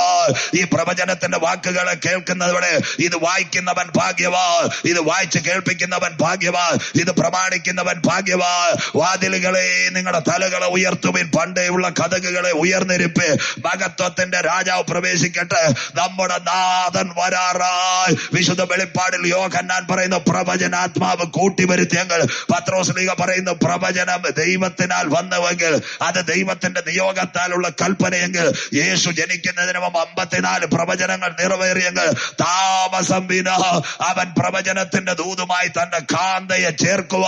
മധ്യാകാശത്തിൽ വരാൻ കാലമായി നിന്റെ ദൈവത്തെ എതിരേൽപ്പാൻ നീ ഒരുങ്ങിക്കൊള്ളുക.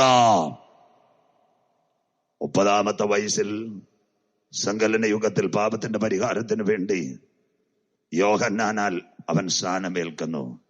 അവന്റെ മിനിസ്ട്രി അവിടെ ആരംഭിക്കുന്നു. 3 മുദ്രകളിലേക്ക് കടക്കുന്നു. 1 ഗദസമനയിൽ അവൻ പിടിക്കപ്പെടുന്നു. 2 ഗബതയിൽ അവൻ തകർക്കപ്പെടുന്നു. 3 അവൻ ഗോൽഗോത്തായിൽ പരമയാഗമായി തീർന്നു. എത്ര പേർക്ക് കാര്യങ്ങൾ ഗ്രഹിക്കാൻ കഴിയും? യേശു രാജാവായിട്ട് വാഴുവാൻ 1000 ആണ്ട് വാഴ്ചയിൽ വരുന്നതിന് മുമ്പ് 54 പ്രവചനങ്ങളുടെ നിവർത്തിയായി എന്റെ ആത്മമണവാളനായ യേശു യെരൂശലേം ദൈവാലയത്തിനകത്ത് ഓശാന പെരുന്നാളിൽ വരുന്നു. പെൺ കഴുതയുടെ പുറത്ത് അവൻ വാഹനമേറി വരുന്നു. അത് ക്രൂശീകരണത്തിന് മുമ്പായി നടക്കുന്ന സംഭവങ്ങളാ. അങ്ങനെയെങ്കിൽ ഇതെല്ലാം വിശുദ്ധ പ്രവാചകന്മാരിൽ കൂടി യേശു ജനിക്കുന്നതിന് 480 കൊല്ലം മുമ്പ് യെശയ്യാവും ഇരമ്യാവും ദാനിയേലും. ഇന്ന് പകൽ LACയുടെ പ്ലാറ്റ്ഫോമിനകത്ത് ഇരമ്യാവേ വിളിച്ചിട്ട് ചോദിക്കണം, നിനക്ക് എങ്ങനെ ഈ പ്രവചനം എഴുതുവാൻ പറ്റി? ഹോശയ്യായേ, മിസ്രൈമിൽ നിന്ന് എന്റെ മകനെ മടക്കി വരുത്തുവാൻ നിനക്കെങ്ങനെ പ്രവചനം എഴുതാൻ പറ്റി? ഓ ദാനിയേലേ, നിനക്കെങ്ങനെ ഈ പ്രവചനം എഴുതാൻ പറ്റി? അല്ലയോ സക്കറിയാവേ, നിനക്കെങ്ങനെ ഈ സിയോൻ പുത്രിയെ പറ്റി, കഴുതയെ പറ്റി പ്രവചനം എഴുതുവാൻ പറ്റി? അവന്റെ വായല്ലോ ഞങ്ങളോട് അരുളപ്പാട് തന്നത്, അവന്റെ വചനമല്ലോ ഇത് കൂട്ടിച്ചേർത്തത്. ഇന്ന് പകൽ ഒരിക്കൽ കൂടി ആകാശവും ഭൂമിയും മാറിയാൽ, സൂര്യനും ചന്ദ്രനും നക്ഷത്രങ്ങളും അതിന്റെ ഗതിക്കകത്ത് താഴേക്ക് പതിച്ചാൽ, ഈ വചനത്തിന് വള്ളിക്കോ പുള്ളിക്കോ മാറ്റമില്ല. ഗദസമനയിൽ അവൻ പിടിക്കപ്പെടും, ചുംബനത്തിന്റെ മുദ്ര. ഗബദയിൽ അവൻ തകർക്കപ്പെടും, തകർത്തതിന്റെ മുദ്ര. ഗോൽഗോത്തായിൽ പരമയാഗത്തിന്റെ മുദ്ര. തീർന്നില്ല. യേശു ക്രിസ്തുവിന്റെ ക്രൂശീകരണത്തിൽ അവനെ ഒറ്റുകൊടുക്കുമെന്ന് യൂദ 30 വെള്ളിക്കാശിന് യേശുവിനെ ഒറ്റുകൊടുക്കുമെന്ന് ബൈബിൾ പ്രവചനമുണ്ടോ? സക്കറിയാവ് അവനെ കണ്ടിട്ടുണ്ടോ? ഇല്ല. 480 വർഷം പിറകിൽ എഴുതിയിട്ടുണ്ട് സുവിശേഷത്തിന്റെ ഏടുകളിൽ. BC 700 മുതൽ 300 വരെ 400 സംവത്സരത്തിന്റെ 300 വരെ 400 സംവത്സരം ബാക്കി കിടക്കുമ്പോൾ, മലാക്കിയുടെ പ്രവചനം അവസാനിക്കുമ്പോൾ, പുതിയ നിയമത്തിന്റെ ഒരു കാര്യം രേഖപ്പെടുത്താതിരിക്കുമ്പോൾ അതിനകത്ത് സക്കറിയാവ് രേഖപ്പെടുത്തിയിട്ടുണ്ട്, എന്റെ യേശുവിനെ 30 വെള്ളിക്കാശിന് വിറ്റുകളയോ. സക്കറിയ പ്രവചനം 11, 12, 13. ബ്രദറെ ഒന്ന് വായിച്ചാട്ടെ. ലോകം മനസ്സിലാക്കി കാൽവറിയിലെ ക്രൂശീകരണം താൽക്കാലികമല്ല. സ്വർഗത്തിന്റെ മഹിമാസനം വിട്ട് താഴെയിലേക്ക് പാപത്തിന്റെ പരിഹാരത്തിന് വേണ്ടി വരുമ്പോൾ നമ്മുടെ ഓരോരുത്തരുടെ പാപത്തിന്റെ യാഗം തീർക്കുക. നമുക്കറിയാം, ആദിമ കുടുംബത്തിൽ ആദമിന് വേണ്ടി ഹല്ലേലൂയ രക്ഷയുടെ തേജസ് നഷ്ടപ്പെടുത്തുന്നതിന് വേണ്ടി ഒരു മൃഗം അടുക്കപ്പെടുമ്പോൾ, ഇസ്രായേൽ ജനത്തിന്റെ വിടുതലിന് വേണ്ടി മിസ്രൈമിലെ ഓരോ കുടുംബത്തിലും ഒരാടറുക്കപ്പെടുമ്പോൾ, പിന്നത്തതിൽ ഹല്ലേലൂയ ഇസ്രായേൽ ജാതിക്ക് വേണ്ടി കൂട്ടം കൂട്ടമായി അറുക്കപ്പെടുമ്പോൾ, ശലോമോൻ ഉണ്ടാക്കിയ ദേവാലയത്തിൽ 1,25,000 ആടുകളെ അറുത്തപ്പോൾ ദൈവത്തിന്റെ തേജസ് ഇറങ്ങി വന്നെങ്കിൽ, മാനവകുലത്തിന്റെ പാപത്തിന്റെ പരിഹാരത്തിന് വേണ്ടി യോഹന്നാൻ ചൂണ്ടിക്കാട്ടുന്ന ഇതാ ലോകത്തിന്റെ പാപത്തെ ചുമക്കുന്ന ദൈവത്തിന്റെ കുഞ്ഞാട്, സാക്ഷാൽ നമ്മുടെ പെസഹ കുഞ്ഞാട് അറക്കപ്പെട്ടെങ്കിൽ ആ പെസഹ കുഞ്ഞാടിനെ ഒറ്റുകൊടുക്കുന്നവർ എത്ര വെള്ളിക്കാശിന് കുശവന്റെ നിലം വാങ്ങിയെന്ന് അവൻ കാൽവറിയിൽ പരമയാഗമാകുന്നതിന് മുമ്പ്, അവൻ ജനിക്കുന്നതിന് മുമ്പ്, അവൻ ശാനമേൽക്കുന്നതിന് മുമ്പ്, അവൻ സത്വർത്താനം പറയുന്നതിന് മുമ്പ്, അവൻ ശിഷ്യന്മാരെ തെരഞ്ഞെടുക്കുന്നതിന് മുമ്പ്, ഗലീലയിലും ഗദരദേശത്തും അത്ഭുതങ്ങൾ ചെയ്യുന്നതിന് മുമ്പ് സക്കറിയാവ് എഴുതി വെച്ചു, ഇത് ദൈവാത്മാവിന്റെ പ്രവചനത്തിന്റെ നിയോഗം. എഴുതി വെച്ചോ, 30 വെള്ളിക്കാശിന് എന്റെ നാഥനെ ഒറ്റുകൊടുക്ക. വായിക്കാം മക്കളെ, സക്കറിയ പ്രവചനം 11-ാം അധ്യായം 12-13 വാക്യങ്ങൾ. ഞാൻ അവരോട്, നിങ്ങൾക്ക് മനസ്സുണ്ടെങ്കിൽ എന്റെ കൂലി തരുവിൻ. എന്റെ കൂലി തരുവിൻ. യേശുവിനെ ഒറ്റിക്കാണിച്ച കൂലി. അടുത്തത്, ഇല്ലെന്ന് വരികിൽ തരേണ്ട എന്ന് പറഞ്ഞു. അടുത്തത്, അങ്ങനെ അവർ എന്റെ കൂലിയായി 30 വെള്ളിക്കാശ് തൂക്കി തന്നു. എത്ര ക്ലിയർ. കരമുയർത്തി ഇന്ന് വചനം കേൾക്കുന്നവർ ദൈവത്തെ സ്തുതിക്കണം. യൂദ 30 വെള്ളിക്കാശിന് വേണ്ടി യേശുവിനെ വിൽക്കുമെന്ന് 480 സംവത്സരങ്ങൾക്ക് മുൻപിൽ ദൈവത്തിന്റെ നിയോഗത്താൽ സക്കറിയാവ് എഴുതി വെച്ചത്. മനസ്സുണ്ടെങ്കിൽ കൂലിത. ഇരമ്യാ പ്രവചനം എഴുതിയിട്ടുണ്ട്, കുശവന്റെ നില 30 വെള്ളിക്കാശിന് വേണ്ടി അവൻ വാങ്ങിക്കുവാനിടയായി തീർന്നു. തീർന്നില്ല. എത്ര ക്ലിയറായി കഴിഞ്ഞോ? എന്റെ നാഥന്റെ വരവിന്റെ 54 പ്രവചനങ്ങൾ സക്കറിയാവ് വീണ്ടും രേഖപ്പെടുത്തിയിട്ടുണ്ട്. വാള്, എഴുന്നേൽക്കുക, വെട്ടുക, ആടുകൾ ചിതറട്ടെ. മുഴുവൻ വാക്യം എഴുതാൻ എനിക്ക് സമയമില്ല, വായിക്കാൻ സമയമില്ല. സക്കറിയാവ് എഴുന്നേറ്റ്, വാള്, വാള്, എഴുന്നേൽക്ക, ഇടയന്റെ മേൽ വെട്ടുവരട്ടെ, ആടുകൾ ചിതറട്ടെ. രക്തനിലത്തിന്റെ കൂലിയായി 30 വെള്ളിക്കാശിൽ യൂദ. എത്ര ക്ലിയർ. അങ്ങനെയെങ്കിൽ കാൽവറിയിലെ പരമയാഗം താൽക്കാലികമാണോ? യേശു ജനിക്കുമെന്ന് എന്താ ക്ലിയർ? മറിയയോട് അരുളപ്പാട് കൊടുത്തത് മുഴുവൻ പ്രവചനങ്ങളും നിവർത്തിയായി. ഇനി ഒരൊറ്റ പ്രവചനം മാത്രം, അപ്പനായ ദാവീദിന്റെ സിംഹാസനം. അതെന്ന് കിട്ടും? അതിനുവേണ്ടിയാ യേശുവിന്റെ മടങ്ങി വരവിന് വേണ്ടി എത്ര ഞാൻ കടന്നു പോകുന്നത്. അങ്ങനെയെങ്കിൽ യേശുക്രിസ്തുവിന്റെ ക്രൂശീകരണം, ഞാൻ പറഞ്ഞല്ലോ, ദാവീദ് യേശുവിനെ കണ്ടിട്ടില്ല, പക്ഷെ അവൻ സങ്കീർത്തനം എഴുതി വെച്ചു. യെശയ്യാവ് ഇന്നേക്ക് BC 2700 കൊല്ലങ്ങൾക്ക് മുമ്പ് എന്റെ നാഥനെ പറ്റിയുള്ള പ്രവചനങ്ങൾ എഴുതി വെച്ചു. കാൽവറി ക്രൂശീകരണം എങ്ങനെ? എല്ലാ ക്രൈസ്തവരും ഒന്ന് കാണണം. അനുഗ്രഹമല്ല, കടഭാരമല്ല, ശാന്തിയല്ല, രോഗശാന്തിയല്ല, വിടുതലല്ല, നിനക്ക് വേണ്ടി ആണിപ്പാടുകൾ ഏറ്റൊരു കരം, നിനക്ക് വേണ്ടി കുത്തിത്തുളയ്ക്കപ്പെട്ട വിലാപ്പുർ, അവന്റെ മേൽ 153 ആണികളുള്ള മുൾക്കിരീടം അടിച്ചിറക്കിയത്. മകനെ, മകളെ, നിനക്കും എനിക്കും കാൽവറിയിൽ നിന്ന് നിത്യരക്ഷ നേടുവാൻ വേണ്ടി എങ്ങനെ അവനെ, ഹല്ലേലൂയ, യഹൂദ പരീക്ഷകൾ 5 കോടതികൾ 7 പ്രാവശ്യം മാറി മാറി വിസ്തരിച്ചു. കയ്യാബാവിന്റെ, ഹന്നാസിന്റെ, ഹേരോദാവിന്റെ, പീലാത്തോസിന്റെ, പള്ളി പുരോഹിതന്മാരുടെ കോടതി മാറി മാറി വിളിച്ച ഒരുവൻ കാൽവറിയിലേക്ക് പരമയാഗമാകുന്നു. ബൈബിളിനകത്തുണ്ടോ കാൽവറിയിലെ പരമയാഗം? പുതിയ നിയമത്തിന് പിറകിൽ യെശയ്യാ പ്രവചനം 53:6-7, എന്റെ യേശു നിനക്ക് വേണ്ടി വഹിച്ച പങ്കപ്പാടുകൾ. ആ കാൽവറിയിലേക്ക് ഇന്ന് പകൽ ദൈവസഭ മടങ്ങി വരട്ടെ, ദൈവ കുഞ്ഞുങ്ങൾ മടങ്ങി വരട്ടെ. ഹല്ലേലൂയ. യെശയ്യാ പ്രവചനം 53:6-7 വാക്യങ്ങൾ വായിച്ചാട്ടെ. കാൽവറിയിലെ പങ്കപ്പാടുകൾ വായിക്കാം. നാം എല്ലാവരും ആടുകളെ പോലെ തെറ്റിപ്പോയിരുന്നു. നാം എല്ലാം ആടുകളെ പോലെ തെറ്റിപ്പോയി. നാം ഓരോരുത്തരും താൻ താന്റെ വഴിക്ക് തിരിഞ്ഞിരുന്നു. കഷ്ടം കണ്ടില്ലേ? നമ്മുടെ ഇഷ്ടത്തിന് വേണ്ടി സഞ്ചരിച്ചു. അടുത്തത് അവനോ, എന്നാൽ യഹോവ നമ്മുടെ എല്ലാവരുടെയും അകൃത്യം അവന്റെ മേൽ ചുമത്തി. സാക്ഷാൽ ഞങ്ങളുടെ രോഗങ്ങൾ അവൻ വഹിച്ചു, ഞങ്ങളുടെ വേദനകൾ അവൻ ചുമന്നു. 39 അടിപ്പിണരാൽ ഞങ്ങൾക്ക് സൗഖ്യം. പഴയ നിയമത്തിൽ 39 പരശാപ രോഗങ്ങളുണ്ട്. അത് കണക്കുകൂട്ടിയ പുതിയ നിയമത്തിൽ പെരിട്ടോണിയസ് എന്ന ചാട്ടവാറിന്റെ അടികൊണ്ട് ആ 39 അടികൾ അവൻ കാൽവറിയിൽ ഏറ്റുവാകുന്നു. അതുകൊണ്ട് സാക്ഷാൽ ഞങ്ങളുടെ രോഗങ്ങൾ അവൻ വഹിച്ചു, ഞങ്ങളുടെ വേദനകൾ അവൻ ചുമന്നു, അവന്റെ അടിപ്പിണരാൽ ഞങ്ങൾക്ക് സൗഖ്യം. എത്ര ക്ലിയർ ആയിരിക്കുന്നു, എത്ര ക്ലിയർ ആയിരിക്കുന്നു. അതിന്റെ 6-7 വാക്യങ്ങൾ അടുത്ത വാക്യം കൂടെ വായിച്ചാട്ടെ. തന്നെത്താൻ താഴ്ത്തി, രോമം കത്രിക്ക് തന്നെത്താൻ താഴ്ത്തി. അടുത്തത് വായ തുറക്കാതിരുന്നിട്ടും അവൻ പീഡിപ്പിക്കപ്പെട്ടു. മക്കളെ, ജനിക്കുന്നതിന് 700 കൊല്ലം മുമ്പ് യെശയ്യാവ് എഴുതി വെച്ചിരിക്കുക യേശുക്രിസ്തുവിന്റെ ക്രൂശീകരണം. അടുത്തത് കൊല്ലുവാൻ കൊണ്ടുപോകുന്ന കുഞ്ഞാടിനെ പോലെ തന്നെത്താൻ കാൽവറിയുടെ കൊലക്കളത്തിൽ താഴ്ത്തിക്കൊടുത്ത്. ഇതുപോലൊരു മരണം ലോകം കണ്ടിട്ടുണ്ടോ?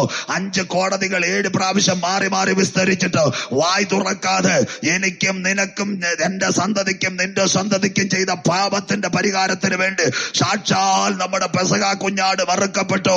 ഇതാ ലോകത്തിന്റെ പാപത്തെ ചുമക്കുന്ന ദൈവത്തിന്റെ കുഞ്ഞാട്.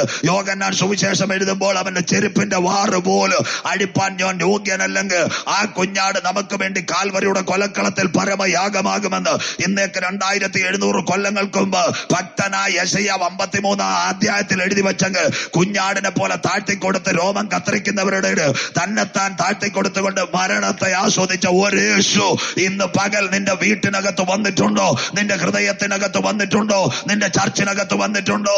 മകനെ, മകളെ, മാനസാന്തരപ്പെട്ട് ഇന്ന് പകൽ കാൽവറിയിലേക്ക് മടങ്ങി വാ. ഇപ്പോഴാകുന്ന സുപ്രസാദ കാലം, ഇതാകുന്ന രക്ഷാ ദിവസം. നിന്റെ പള്ളിക്കകത്തോ ലോക്കറ്റിനകത്തോ കുരിശാലകൾക്കകത്തോ കുരിയാനക്കകത്തോ ഇരിക്കുന്നവനല്ല. ഇന്ന് പകൽ പറയണം, അവന്റെ അടിപ്പിണരാൽ എനിക്ക് സൗഖ്യം വന്നുവെങ്കിൽ, അവന്റെ രക്തത്താൽ എനിക്ക് വിടുതൽ വന്നെങ്കിൽ, ഞാൻ ചെയ്ത പാപത്തിന്, എന്റെ കൈ ചെയ്ത പാപത്തിന്, എന്റെ കണ്ണ് ചെയ്ത പാപത്തിന്, ഞാൻ ചെയ്ത അകൃത്യത്തിന് അവൻ പരമയാഗമായെങ്കിൽ തന്നെത്താൻ താഴ്ത്തിക്കൊടുത്ത യേശുവിന്റെ രൂപവും ഭാവവും ഇന്ന് പകൽ നിങ്ങളിലേക്ക് വരട്ടെ. 54 പ്രവചനങ്ങളുടെ നിവർത്തിയായി യെശയ്യാവിന്റെ പ്രവചനത്തിനകത്ത് രേഖപ്പെടുത്തിയിരിക്കുന്നു.